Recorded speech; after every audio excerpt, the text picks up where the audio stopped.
Afternoon all. Welcome to this session on Pioneer Lithium. Hopefully from this session there's three things I'd like you to take away. The first is to move from exploration into operations. The three things you need are you need the right team, the right projects, and you need development enablers. Now the disclaimer, which I'll let you read at your leisure. So the first thing, team. So we start with our chairman, Robert Martin. Robert started and run a successful mining services business. He's purchased and operated mines, and he's been involved for many years in the acquisition of claims in Canada. Nigel, geologist. Nigel's been in the lithium space for more than 10 years, exploring, identifying and locating assets. Myself, I come from an extensive development background and with operational experience. I've worked in multiple countries and multiple minerals, including Canada and including lithium. And we have Arga and Harry. Arga and Harry bring for us financial and governance strength, skills and expertise. So the first thing as a team that we looked at is setting up a structure corporately for success. And the two key takeaways from here are the shareholder register. It is filled with people like-minded as us who are keen to move from exploration into operations. The second thing to take away is the cleanliness or the cleanness of this structure. Okay? No legacy issues. We recently listed 28th of September, just under 46.8 million shares. There is plenty of upside potential in the way we've structured this. The next thing we looked at is where should we operate? What's our vision? And what's our vision driven by? So our vision is lithium and North America, and it's driven by the macro environment. We hold the view of the consensus, and that is that demand for the next decade or more will significantly outstrip supply. The challenge and the bottleneck is supply. If you look up here, you are seeing by 2030, 4 to 8 times more supply than today is required, 7 to 10 times by 2035. And for those of you familiar with bringing mines on, it's a 5 to 7 year plus timeline, and those mines are not coming on today. Supply is the real challenge, not only from global, but from North America. North America is becoming a rapid adopter and mover to clean energy, and it has a massive market. Two key parameters that are required.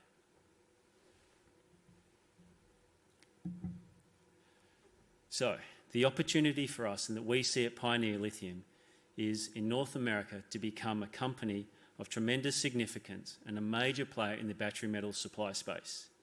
We'll start today as an explorer and move along the development cycle to ultimately be a miner and a supplier of spodumene concentrate.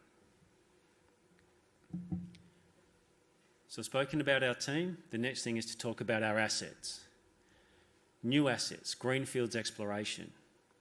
We listed with 3. We've already acquired an option over a 4th. We have one in Quebec and 3 in Ontario. People are obviously very aware of what is now becoming a world-class region in Quebec from both mineralogy and scale of lithium discoveries. And we have our La Grande project here. What we are also seeing now, and what we firmly believe, is that Ontario is the next emerging province for lithium supply. It has had limited investment from an exploration perspective for lithium there, and we are now seeing that changing. And with that change and with that investment coming in, what you are seeing is discoveries being made. This year alone, there have been multiple maiden resources announced, and there have been multiple upgrades to resources.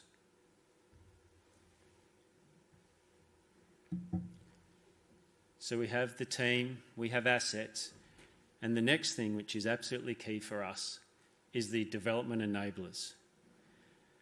And this is why we are so bullish on Quebec and Ontario. As I mentioned, my career has been spent heavily in the development space. I spent the last 5 years working on projects in the US and in Canada, both at my time with Galaxy Resources, where we had the James Bay project in Quebec, and also with Fortescue Metals Group, where I worked in the energy business and headed up the development projects for Fortescue Energy. And it's this time that I've spent over the last 5 years which has made me so bullish on these areas, because they have, and North America has, these development enablers, the ability to turn a deposit and economically and viably mine it. The first thing it has is it has a market. North America is some 400 million people, which, while slow, is now rapidly moving and transitioning to a clean energy economy. We're seeing the movement from internal combustion engine vehicles to electric vehicles. We are seeing the movement of their grids, their power grids, from high carbon intensity to low carbon intensity. So it has a massive market. It has a manufacturing sector. It has a large and growing automotive manufacturing sector, significant capital investment. It has seen the battery makers moving there as well. Significant capital investment is now flowing into the battery making sector. And finally, as we've heard earlier today, we are now seeing that final piece of the puzzle, the chemical production and dollars moving into North America for chemical production. That all bodes well for us, but what we need to do is be able to move our product from the mine down to these manufacturers. And North America has the existing infrastructure to support that. And it has multiple options. You have railway. So you have CP Rail and CN Rail. Not only do they service Quebec and Ontario, but they also have the ability to move into the US market, Michigan, California, Louisiana. You have road. Those road networks, we have major highways running in close proximity to our mines that can also haul, like they do at Mount Cattlin for Allchem. And finally, you have shipping available through the Great Lakes. Firstly to Michigan, or if you like, we can also ship to Europe if that's where we desire. So along with that infrastructure, we need utilities, we need power. Both Ontario and Quebec have existing today low carbon intensity power grids with power available for us and in close proximity. There are also mining jurisdictions. Northwest Ontario, where we are situated, and northern Quebec have existing mines. They have a mining community. They are used to mining. They are supportive of mining. There is established processes in both Ontario and Quebec, which are Tier 1 provinces. They have established processes to help you move your deposits from discovery through to development and into operations. And finally, and this is unique in the Western world today, you have government support in North America. Federally, both the US and Canadian governments, along with their colleagues at the state and provincial level, are extremely supportive of the transition to clean energy. And they're not just talking about it, they are actually implementing change. You've seen the alphabet soup of legislation that has come out from the Canadian Infrastructure Fund, the Inflation Reduction Act, the Bipartisan Infrastructure Act, all these things. And they provide the policy mechanisms and the fiscal stimulus required. So where are we going to? What are our first projects? So up on the board you see the Root Lake project. Inside the blue polygon is our claim area. And why are we moving first on here, seeing as we have a portfolio of 4 projects? The reason is because of the immediately adjacent discoveries that have occurred and the existing work. So what you can also see on the left and right-hand side of our claims, where there's the dense cluster of green dots, those 2 clusters represent an announced resource from Green Technology Metals of 14.6 million tonnes. When we overlay the magnetic survey you can see and the fieldwork we have done, we hold the view that these structures that have produced that 14.6 million tonnes, which we think will grow, reading the announcements from Green Technology Metals, we see those structures extending into our claim area.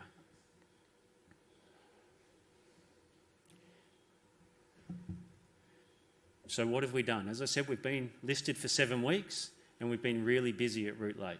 We've conducted a detailed fieldwork program, prospecting, mapping, sampling. We've flown LiDAR. And using those things, the LiDAR, the fieldwork and the magnetic survey, we're in the process now of designing out our drill campaign. We've been engaging with our First Nations. We've tendered and awarded our drilling contract and also our camp contract. Through the campaign and the work we've obtained, we've also identified additional areas where we wish to drill. So we are drill permitted for a lot of the areas we wish to be, but there are some additional areas. So we have compiled and submitted an application for a drill permit to cover those additional areas. We have also, importantly, engaged environmental and community consultants to help us in the pathway and the activities we take today and tomorrow to ensure we do the right things by the environment and by the community. We act in a sustainable and respectful manner. Right now, along with finalising our drill planning, we're also in the mobilisation phase to be drilling, and we hope in the near term to be drilling. So if we're going to be drilling, what are we looking to do? Well, we've set ourselves a target, and obviously results dependent, but you've got to set yourself a target and have a goal what you're aiming for. And we've set ourselves a target of by the second half or within the second half of 2024 to have announced a maiden mineral resource as a company. Now, we initially see this likely coming from Root Lake. However, you don't want to put all your eggs in one basket. So we're also looking at our other properties. This is our recently acquired Benham project, which is just west of the Root Lake project and about 50 kilometres west of Dryden, which is a small town in the area. Okay. Our initial plan here is to conduct a fieldwork program. We concluded the option agreement on this about 10 days ago, and we have already commenced, as per our announcement today, a fieldwork program out at Benham. It will be a short and concentrated program to help us understand what is there and help us define the next steps and the next set of activities we wish to do there. We also have two other properties, our Laurie Lake and our La Grande. And given the prime real estate that is in northern Quebec and James Bay, it would be remiss of us to not look at La Grande. We are very keen to get up there. However, and unfortunately, the northern hemisphere winters, that north, produce a lot of snow, and that's not conducive to fieldwork. While the winters have no impact on drilling, they do have an impact on fieldwork. So we need to exercise restraint in our James Bay project and look for next spring when we will do a comprehensive fieldwork program. We did, however, want to get up there quickly to at least get something to help inform that fieldwork program, as no other work's been done there. So we did manage to get a team up there for a few days to have a bit of a scout around, and they had two primary objectives. That was to get an initial understanding of some target areas, to do some very quick geological work, but also to get a better understanding of infrastructure and accessibility. And we're looking forward to getting those results in the coming weeks. And that will help inform us on our La Grande project.